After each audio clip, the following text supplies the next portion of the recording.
Good evening, everyone. Well, evening here in Northern Ireland. Hope you're doing well. My name's Carl. I'm a teacher trainer and I work for the TEFL org, which is the channel that you're watching on at the moment. We do a lot of live webinars on a series of different topics around the world of English as a foreign language. So if that's the sort of thing you're interested in, then hopefully you'll find this useful. I'm here in Northern Ireland. I work as an EFL teacher. I teach online mainly, but I also do a bit of face-to-face teaching. I do teacher training. I'm also an English examiner. And I've been lucky enough to have worked in many places around the world. I've worked in countries such as Vietnam, which was my first business English teaching job, which is what we're going to talk about today. I've worked in China. I've worked in Japan, where I did loads of business English teaching. I've worked in Azerbaijan, did some business English teaching there. Also taught general English in places like Sri Lanka, exam English as well. Worked a bit in Spain and Italy over the sort of last 20 years of teaching. So please do let us know where you are. As I said, I'm here in Northern Ireland, where it's pretty yuck and rainy. This is a live webinar, so any comments you make on YouTube, LinkedIn, Facebook, whatever it might be, appear on my screen. So if you've got anything to say about the topic of what we're talking about today, which is business English, or if you have any questions at all, please do put them in the chat. If I see them and I think they're relevant to what I'm talking about at that time, I'll answer them quickly. But if not, I'll hold them to the end of a little presentation that I'm doing. And then I'll get to any answers I can give you. If I don't know the answer, then Alan, who is monitoring the chat, will probably get there before me. Good to see people saying hello already. Very nice to see you. Right, so business English without the boredom. So I'm going to talk sort of a bit about business English. I've done webinars where I talk sort of a bit of detail about what sort of business English is. Today I'm going to just sort of talk a little bit more about how to make it a bit more interesting. But if you do want to know more about business English, then look at our YouTube page. Do a search for business English. You'll see that I've done webinars on there where we talk about different aspects of business English. Right, so business English without the boredom. First of all, I just want to put a little answer in the chat, if you can, to this question. What worries you about teaching business English? So if you are new to EFL and you're thinking about getting into teaching, or you've been teaching a while, maybe haven't had a chance to teach business English yet, what worries do you have? What things do you sort of maybe holding you back? What sort of things do you think could go wrong with business English? Just no bad ideas at all. Just put them in the chat and see if anything comes up there, and I'll maybe try and put your mind at ease. So first of all, I'm going to talk about some common issues with business English, and I'm going to talk a bit about sort of materials, a little bit about syllabus design, a little bit about a quick lesson plan, that kind of thing. Right, so common issues with BE, with business English. So when I first started teaching and I had sort of textbooks on business English, there seemed to be lots of focus on meetings. It seemed that the syllabus writers, the materials creators seemed to think that business English should revolve around sort of one person trying to talk to another, or a group of some people talking to another group of people. There wasn't really much beyond that. Now, that did change for sure, but there still does seem to be a little bit of a focus on meetings and how to get your student through meetings. And I don't think that that's actually quite a big part of business. You know, when you're teaching, also when you're in a company, you do spend time in meetings, but you don't spend, most of your time in meetings. And nowadays, with the aspect of the internet, well, she's been around for 20 years, but well, even longer than that, but you don't have so many face-to-face meetings maybe as you did before. There's more focus on things like Zoom calls, even sort of YouTube and creating videos, that kind of thing. And that all comes under business English if it's to do with a company. Vocabulary overload. There seems to be sort of a big drive to get business English teachers teaching lots and lots of vocabulary. And while, of course, vocabulary is useful and it is important, there's different ways of teaching it, which I'm going to go into a bit. But giving like just sort of long lists isn't very, very helpful. You got to try and put it in some sort of context. Teacher anxiety. Now, when I first started teaching, I didn't really know much about business. I'd never sort of run the business side of an EFL school, which I got into a bit as well. I'd never sort of done my own tax returns or anything like that. And I was a bit anxious about it. I wasn't sure whether I could get into it or whether I knew what to teach. But I'm hopefully going to show you today that you don't need to have lots and lots of business English knowledge, business knowledge really, to pass on to your students. Students also, I think, can have unrealistic expectations in business English. And this can sort of come from two sort of parts, really. Really, the first one is their general English level is not high enough. So whilst business English isn't a totally different language, there are parts, of vocabulary that they maybe don't know. And your job really isn't to be a grammar teacher. Your job isn't to be a pure vocabulary teacher. A lot of it comes into skills and sort of guidance around sort of different aspects of when to use certain parts of English in business. And if their grammar level isn't high enough, if their vocabulary knowledge generally isn't high enough, then going into a business English class can be quite difficult.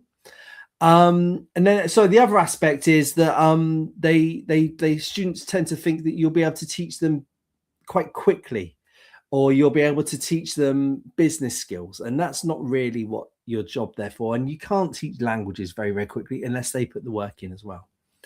Right. So what actually is business English? Basically, it's communication. You're teaching communication. You are not teaching business theory. So, you're not going to teach the different sides of economics or how businesses operate. You're going to teach how to communicate within businesses or between businesses.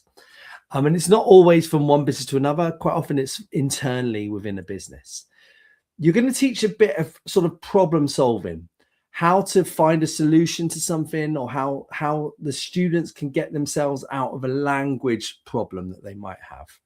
And that's a big part of teaching business English.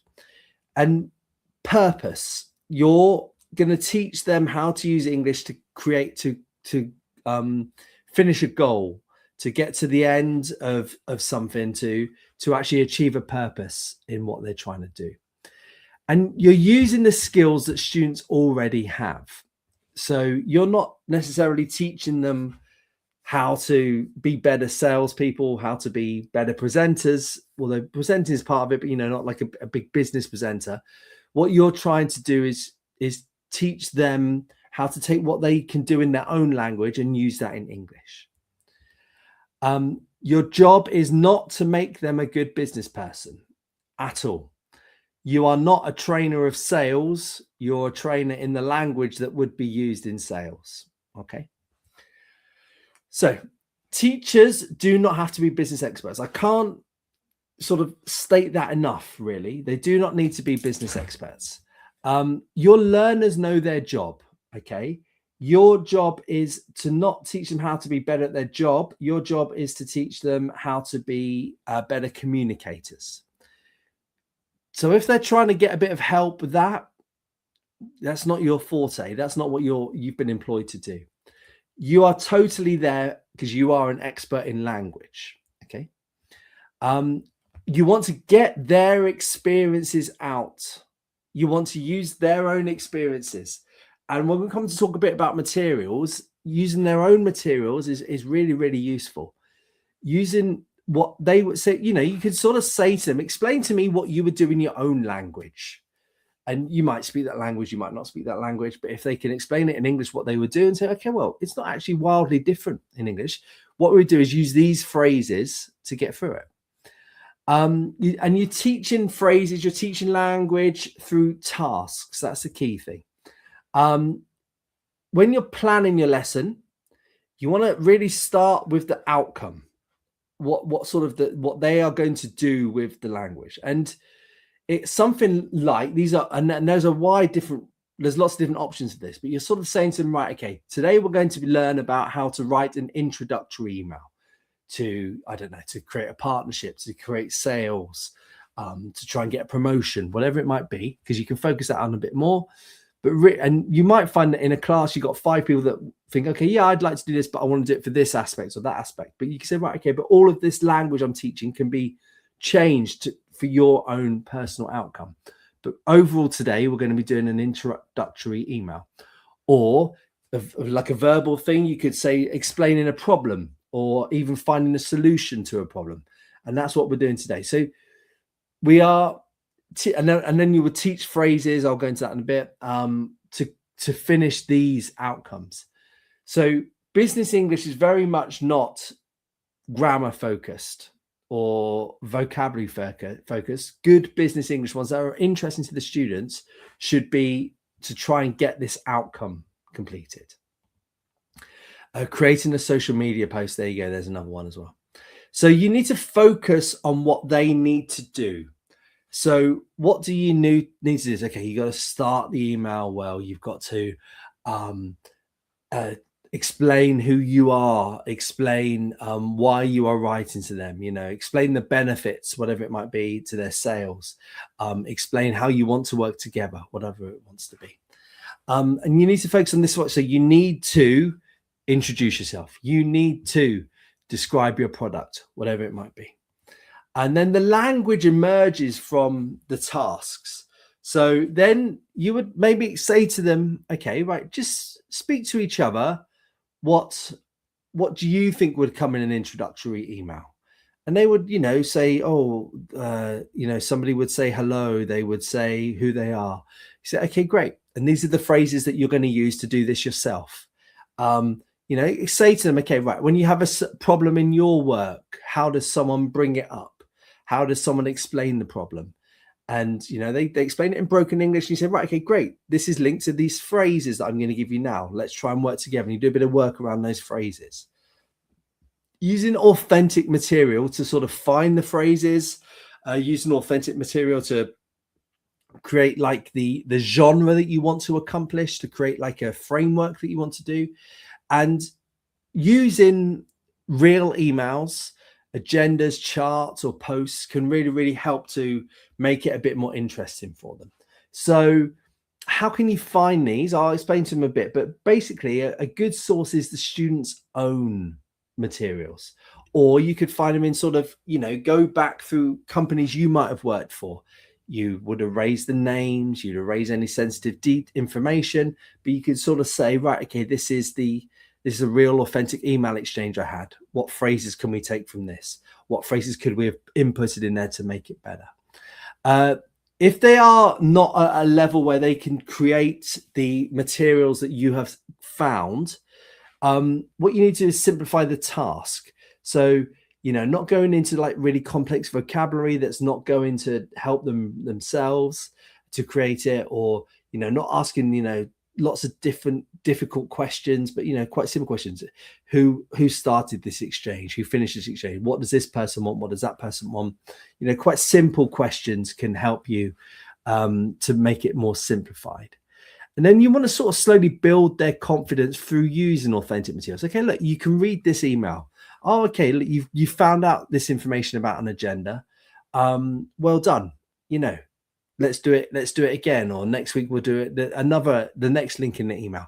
Build their confidence in that. So these are some of the good places where you can find authentic materials.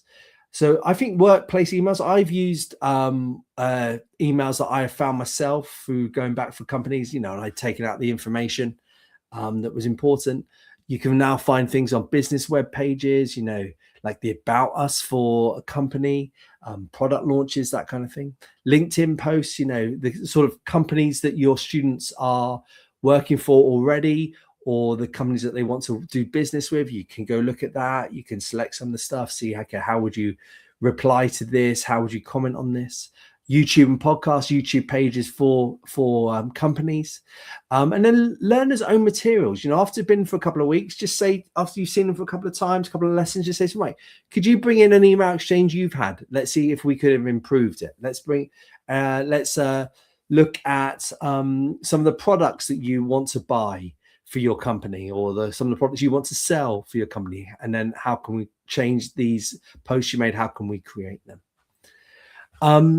And There's also a lot of emphasis on role plays in business English. You are a buyer, you are a seller, that kind of thing. What you really want to do is sort of focus it a bit more with something called scenarios, because scenarios tend to be slightly more interesting, tend to be better than role plays.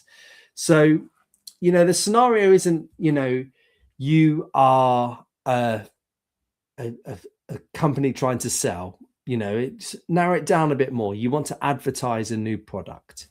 You need to clarify a misunderstanding. Not something like you are the boss, you are the normal worker, the underling, whatever you want to call it. You want to clarify. You don't understand this email, so you want to clarify it. Those sort of scenarios tend to be more lifelike, tend to be more interesting than a role play. You want to negotiate a price. You want to get the price lower, or you want to try and get a price higher. These tend to be more clear. They tend to be more purposeful because they can link these more to hopefully situations that they have found themselves in their own business. Because not everybody that comes to you will be a manager and has been a manager before, but hopefully they would have done something like clarifying a misunderstanding. Not everybody would work in marketing, but maybe they would hopefully see that they can in the future go and work in marketing. It makes it more clear, makes it more purposeful. It reflects the workplace a bit more because these are the sort of situations we find ourselves in. And I think overall it's a bit more interesting than just reading something and having to pretend that they are somebody else. They're sort of trying to link it more to themselves and what they do in their real life. So vocabulary is a big part of business English because there is certain certain technical words maybe, and if you've got a group of students where they're all engineering, they work for engineering companies, then you might need to go down the route of learning a bit of engineering vocabulary yourself. But generally, on the whole, you're teaching phrases, not words. Just giving them a list of words or just doing lots of work on words, it can be a bit boring, a bit tiring maybe. You're focusing really on the functions. Now, what do I mean by functions? I mean on things like agreeing. So these are phrases that you would use to agree. Slightly agree to completely agree, or even disagree. Things like clarifying, phrases that you would use in an email or phrases that you would use verbally to try and make sure you understand or that they understand what you're saying. So basically any sort of aspects of language you can think of, which and quite often a lot of them end in these gerunds, ings, that can really be sort of functions. And you're looking to recycle the language often and across lessons. So, if last week you did a lesson on agreeing or negotiating, using something, the next week said, right, okay, we're now going to try and clarify the negotiation we did last week. And then, let's start from the beginning. Let's do the agreeing bit again and then clarify it and keep it going and show that it's quite interesting.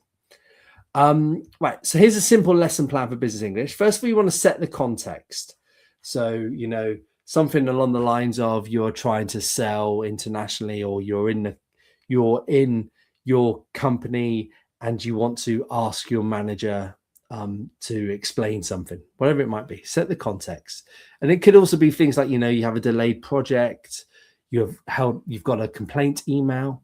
Then set the task to create the outcome. So the delay project, you want to find out the information as to how long the delay will be.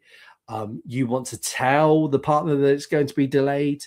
A complaint email, you want to explain to the customer that they're going to get a refund. You want to write a complaint email because the company you've bought something from has delayed it, something like that. And, is it a close company? Do you want to be friendly? Do you want to be unfriendly? Because you would then teach the language that comes alongside it. And, there's lots of interesting things that you can get from authentic materials to show this. You can also use AI tools to help you create them to sort of show some of the language that you could do. And then you can practice it again. So when you're teaching the language, you might, do some work, some reading questions where you've looked at the authentic materials, a listening lesson, and then they take those phrases out. You've taught them that some have the best register, have a tone. formality and informal, that kind of thing. And then you practice again with a different scenario. This time you've received this email. How do you reply? And your role in a lot of this, first of all, is to find the correct context. And, you know, if you've got a textbook, hopefully that will help. But if you're creating your own lessons, you've got to think of some real life context that there might be within businesses. And you listen while they're doing their task. You're listening, you're checking them, monitoring for gaps.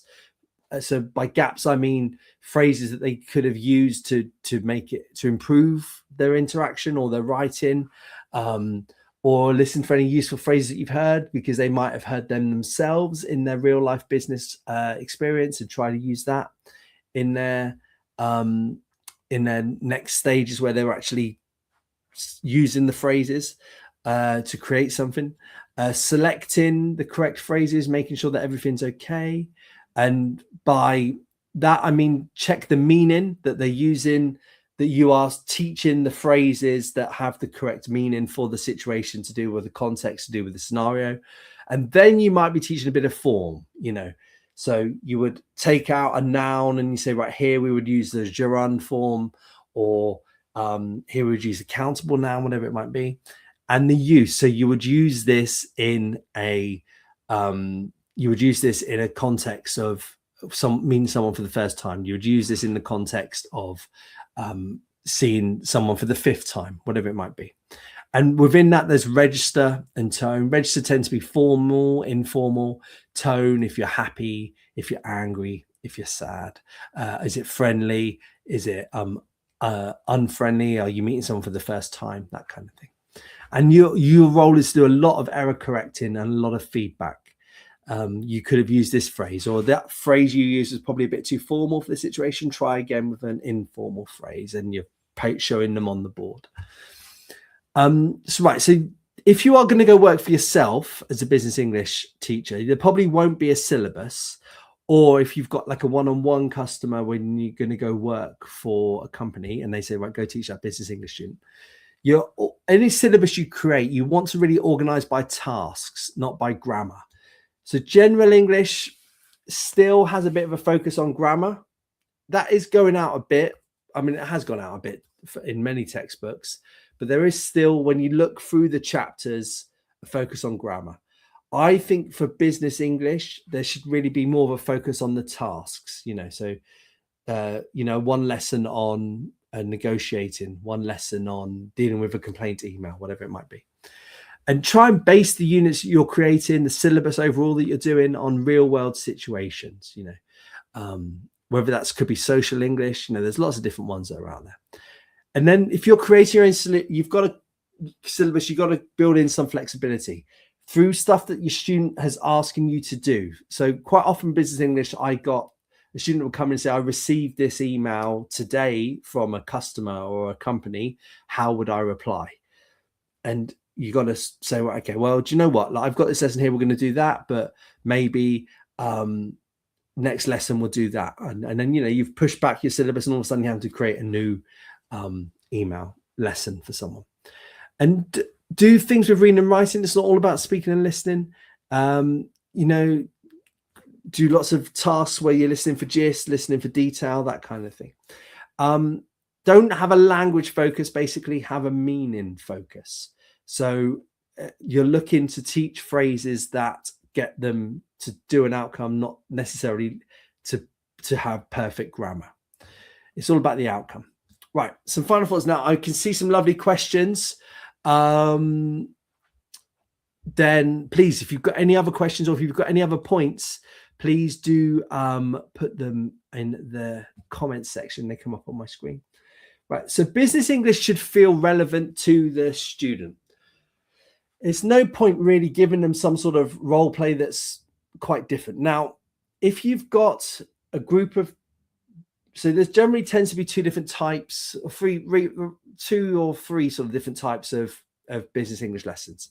So you have one business English lesson where you'll have you'll go work for a company and they will advertise a language school. They will advertise their business English classes, and you have 10 people apply to be in the business English class. They come from 10 different industries. They might have slightly different levels because business English classes tend to why, you might have pre-intermediate and intermediate together. You might have upper intermediate and upper intermediate together. Business English classes tend to do that, general business English classes. And then that way, if you've got 10 different companies and one might be manager, a couple might not be managers, one might be a salesman, one might be a call handler, whatever it might be, then it can be quite difficult to make it feel relevant. That's why you've got to do a lot of different tasks, and you've got to find out from them, try and find some common ground where you could do one lesson about them all, which try and keeps them all happy. But if it's then the type where they all come from one company and they've all got the same job, that makes it a lot easier to make them relevant. If you've got a one-on-one, then that makes it very easy to be relevant, because you can just ask, what do you want to use business English for? Because the engagement comes from usefulness.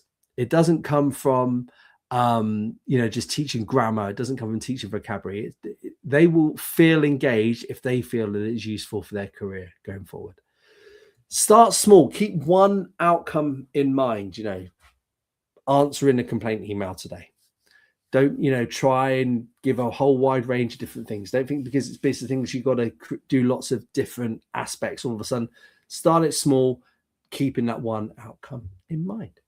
Right, thank you very much. Okay, so can see some lovely questions. Please, tell me, what worries you about teaching business English? What worries do you have about teaching English? So the GOAT 7386 says being relevant. Yeah, so this, I think you feel like you don't want to teach them parts that you don't think are useful to them. Now, one of the things you can do with that is to create a needs analysis. Really, really useful if you've got a small group. Sort of what if it's one-on-one, perfect opportunity to do a needs analysis. If you're going into a company, maybe for example, I don't know, let me look around what companies do I have near me. Tesco's, which is a supermarket chain. Tesco's has employed your language school to send a teacher in to teach their office staff something.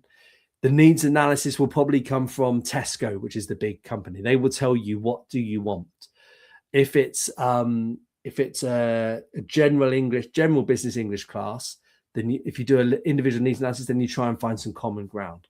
Then from that, you can make sure you're teaching stuff that is relevant. Raminda, what will worry you the most would be the difference between normal and business. How to avoid everyday context and normal English teaching in business English class. Okay, so using the authentic materials that you can find, or you could maybe get an AI tool to help you to create some. Keeping that or using those will make sure that you're teaching business English, not general English. Okay, and then thinking just generally from the students, if you get some aspects from them of how they conduct themselves in business, and then you're trying to make lessons from that, or you're trying to get them to use that in the lesson that you're teaching today, that can help you to make sure that you're staying on track to be a business English teacher and not a general English teacher. Rico, hi. Ideas for finding work teaching business English in China. Right, okay, so business English jobs, pure business English jobs, they're quite hard to come by. So when you look at jobs on like our job board or the other websites, you'll see lots of jobs where they talk about general English. You'll see lots of jobs where they talk about teaching kids. You'll see jobs where they talk about teaching exams. You might see jobs such as academic English. There are every now and again jobs that are purely business English, but they are not as far in number as general English or young learner English. Now, if you go and work for a language school, so a language school would advertise for a general English teacher in China. If they employ you for 24, 25 hours of contact a week, it might be that actually 4 or 5 of those hours are business English, but the other 20 are general English or young learner English or exam English. And actually purely trying to find a business English teacher teaching job, you're going to be under a lot of competition because it's something that a lot of people want to do, especially people that have sort of had a really successful career and now just want to go travel the world and do a bit of teaching. That kind of thing can be tricky to find. So what I would suggest, Rico, is if you see a general English job and it's being advertised for by a language school, a private language school, not a university, a private language school, do a bit of like digging them, use Google Translate on their websites, whatever it might be, and see if they offer business English classes, because then you might find that they will give you some business English roles. You probably will find it tricky to find a pure business English job. Now, the 60 years or older, I wouldn't worry too much about the age. I can't remember off the top of my head what the maximum age is to get a visa. I don't know whether it's 63, 64. They will probably tell you if you're a bit too old. And what, it's not much you can do about it, Rico. Don't take it personally. It's just the Chinese government have a maximum age that they set on the visa, and the companies can't really do anything with that. Okay. So what I would do is go for a general English job or an academic English job, something like that, and then maybe business English will come out to it. Supana, always good to see you. Thanks for tuning in. How do we teach business English to someone who's working as a production manager or shop floor manager in a manufacturing unit? So it's really, really specific. What you need to do is find out what they want. What do they need business English for? So is it because they are managing staff in a different language from them, and the common language is English, like the lingua franca is English? So then you've got to sort of say to them, right, what things do you want your staff to do? What do they say back to you, or what problems might they have? And then you're teaching the phrases around it. You've got to find out from them, with quite a specific job role there and quite a specific company type, what they need to use the English for. And then you need to use your imagination and sort of think, right, okay, so he or she is going to deal with absences from their staff, whatever it might be. This is the phrases that they are going to need. These are the things that they need to listen out for. Let's listen to let me create a conversation between a production manager and its staff, or whatever it might be, and then you do some listening around that. Okay. I hope that helps, Supana. Rico, you just got back from Guangzhou and Shenzhen. Loads of businesses out there ready for an October contract. Brilliant. I mean, would they take you on again? But I hope it worked out. I hope you enjoyed it. How far, Supana, is the respective industry knowledge necessary for a teacher if they're hired by a company? Look, not a huge amount. As I said, a lot of the knowledge will come from your students. What your job is to think about the register and the tone of the phrases, the typical phrases that they would use. Yeah.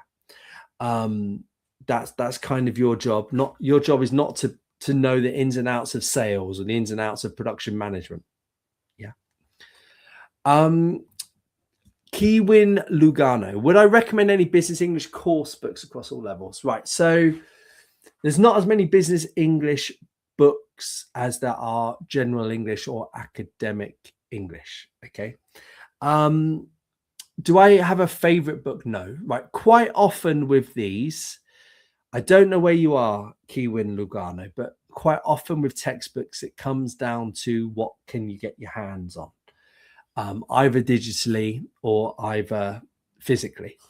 What publishers do you have near you? What bookshops do you have near you? That tends to be the most important thing. Then from that, really, you've got to go with what would match. If you've got a wide range around you, what could match what your students want. So you look at their needs analysis, you look at the contents of the book, and you try and link them together. But what I would say is that the best business English lessons are created to match the students. You get your student, then you create the lessons. You don't try and push the student into a textbook. Yeah. Elizabeth, always lovely to hear from you as well. Thanks for tuning in. About business, I think that you'd be surprised how much you know. Yeah. the more hours, sorry, the more you sort of think generally about businesses and what happens, that you would find that feeds into your lessons. Okay. I'm sure you know more than you think, Elizabeth. I've seen some of your posts on LinkedIn. Becky, what is the hour requirements? 120, 150. Yep. So the magic number to become a TEFL teacher is 120 hours. So that's to basically be any sort of TEFL teacher. So go on our website, tefl.org, look at our courses, and you'll see that we do something called a 120-hour premier course. That is the magic certificate you need in your hand to become a TEFL teacher. Once you've got that 120-hour, then you can go apply for different jobs. Now, on top of that, you might want to do some extra modules, depending on the sort of teaching that you're going to be getting or the sort of teaching that you're going to go into. Teaching young learners, probably for a first-time teacher, is the best one to go for, because there's lots of young learner jobs out there. Makes you a lot more employable if you generally just want to do a bit of traveling. Once you've done it for a while, though, you might want to go down the route of learning about academic English. You might want to go down the route of learning. We do business English modules, whatever you sort of might want to specialize in. Okay. But 120 is the killer. But make sure you go with a company. If you don't go with us, and there are other companies, we think we're the best. But if you don't go with us, do check the accreditation levels of companies. Supana, needs analysis is crucial. Yeah, for sure. Not just business English, I think with everything. Elizabeth, there are some contemporary business English course books we could examine for curriculum prep. Yeah, for sure. So if you quite often you can, go on Amazon and you can see like a preview of some textbooks, something like that. Other book websites are available, but look at the contents page, and then from that you can get a curriculum. Yeah, quite easy. Right. In case teaching business English to low-level literacy persons, what strategy? So really there you're looking for business survival phrases. So you're looking for phrases that can get them through very simply to get them across what they want to do. And you're probably looking for phrases to get them started. So phrases to sort of introduce themselves, phrases to get the conversation started. Again, you've got to try and get out of them. And what I would say is there, Supana, a bit of Google Translate can help you there. As long as you've got the needs analysis from them and you know what they need to do. And then, you can say to them, what sort of phrases do you want to say in your language? And I'm talking if they're really quite low level here. And they would say, right, okay, if you don't speak that language, come here, type it into my computer. That will come up and translate. And you think, well, actually, we wouldn't say that one. We would say something like this, or this is a phrase that you would need to do. Right now, let's have a conversation where we practice this. Okay. So you're sort of looking for sort of entry level phrases to get conversations going, or to sort of survive in the situation they're in. It really does totally depend. Now, if they're a low level and they are being sent by their company to deliver a presentation to 100 Americans to try and sell their product in New York City, you might have to just be a bit realistic with them and say, look, I personally don't think your general English level is good enough. You need to improve your general English level alongside your business English level, that kind of thing. Hope that answers your question, Supana. This is it. You recently noticed one interesting role for English teacher recruitment. Empowering students with interpersonal life skills and incorporating skills into the lesson plan. How do I explain that one? Is that what it said exactly? That sounds a bit like conversational skills, doesn't it? Life skills. It talks a bit like, so that looks like it's for a job for people that are moving to another country. So there you would teach a bit of cultural stuff as well. You could get into that. But again, there's nothing majorly different. You're sort of teaching phrases that they would use in different situations in their life. And you need to find out what those situations might be that they want to do, go into a bank, traveling, whatever it might be. That kind of thing can be helpful. It sounds like it's not wildly different. You just need to find out. Okay. Maggie, provide a link to the YouTube page. Yeah, we'll do that one in the chat. It's hopefully we got hundreds of videos on there now for lots of different things. Put that in the chat. So just keep on reading the chat there, Maggie. Thank you everyone for tuning in. I hope you found that useful. As I said, we've done lots and lots of videos on lots and lots of different aspects. You know, we've done videos on talking about countries, talking about reading, listening, writing, speaking, talking about needs analysis, talking about academic English, lots and lots of information there. Okay, so please do go on our YouTube page. If you found this useful, please do put it in the chat. Give us your liked up, give us a like, give us a thumbs up, whatever it might be, and just let us know that you enjoyed it. Thank you very much. We do these webinars every week, or if not, at least 2 or 3 times a month. Hope you enjoy it. Thank you very much. Bye-bye.